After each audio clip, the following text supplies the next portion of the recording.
عباسی خلافت کی تاریخ میں ایک ایسا نام بھی آتا ہے جس کا ذکر ہوتے ہی علم، عدل، طاقت اور تہذیب کا ایک روشن دور ذہن میں آ جاتا ہے۔ یہ نام ہے خلیفہ ہارون الرشید کا۔ ہارون الرشید عباسی خلافت کے 5ویں خلیفہ تھے اور ان کا دور حکومت اسلامی تاریخ کے سنہری ادوار میں شمار کیا جاتا ہے۔ ان کی شخصیت صرف ایک حکمران کی نہیں تھی، بلکہ ایک ایسے رہنما کی تھی جس نے علم، ثقافت، تجارت، انتظامیہ اور عدل کو ایک نئی بلندی تک پہنچایا۔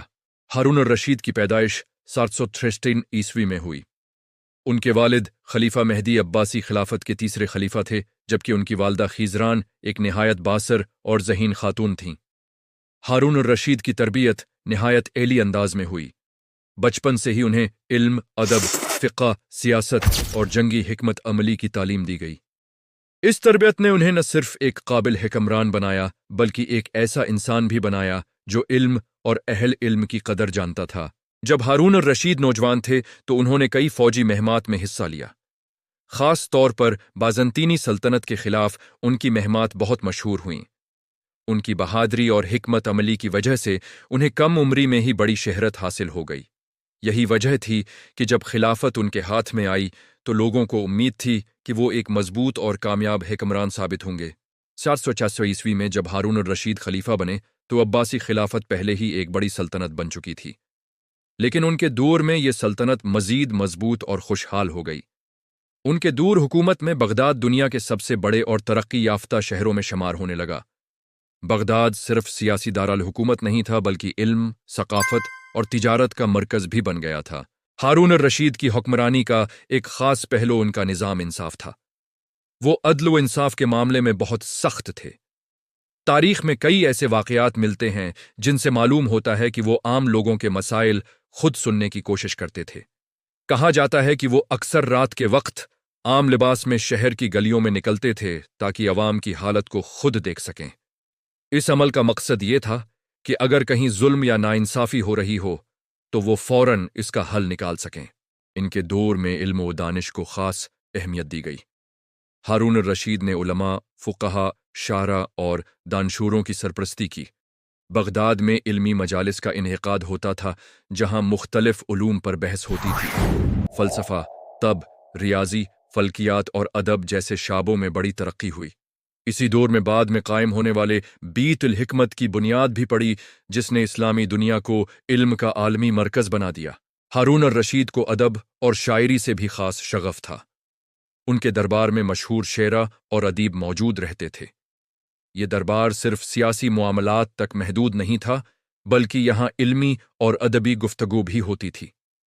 یہی وجہ ہے کہ عباسی دور کو اسلامی تہذیب کا سنہری دور کہا جاتا ہے۔ اقتصادی لحاظ سے بھی ہارون الرشید کا دور بہت مضبوط تھا۔ تجارت بہت ترقی کر گئی تھی۔ بغداد اس وقت دنیا کے بڑے تجارتی مراکز میں شامل تھا۔ چین، ہندوستان، ایران، شام اور یورپ تک تجارت کے راستے کھلے ہوئے تھے۔ اس تجارت کی وجہ سے نہ صرف خزانہ مضبوط ہوا بلکہ مختلف تہذیبوں کے درمیان علمی اور ثقافتی تبادلہ بھی ہوا۔ انتظامی لحاظ سے ہارون الرشید ایک بہت منظم حکمران تھے۔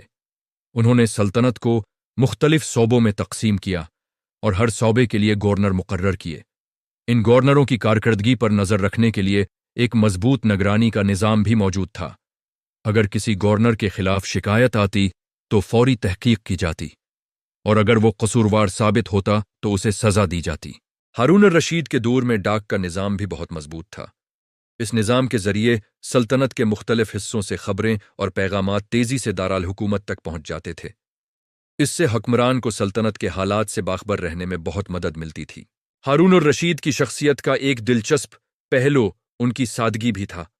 اگرچہ وہ ایک عظیم سلطنت کے حکمران تھے لیکن کئی مواقع پر ان کی عاجزی اور سادگی کے واقعات ملتے ہیں۔ وہ علماء کا بہت احترام کرتے تھے اور دینی معاملات میں ان سے مشورہ لیتے تھے۔ ان کی زندگی میں دین اور دنیا کے درمیان ایک خاص توازن نظر آتا ہے۔ بین الاقوامی تعلقات کے حوالے سے بھی ہارون الرشید کا دور بہت اہم تھا۔ ان کے زمانے میں عباسی خلافت کے تعلقات مختلف ممالک کے ساتھ قائم تھے۔ خاص طور پر یورپ کے مشہور حکمران شارلمان کے ساتھ ان کے تعلقات تاریخ میں بہت مشہور ہیں۔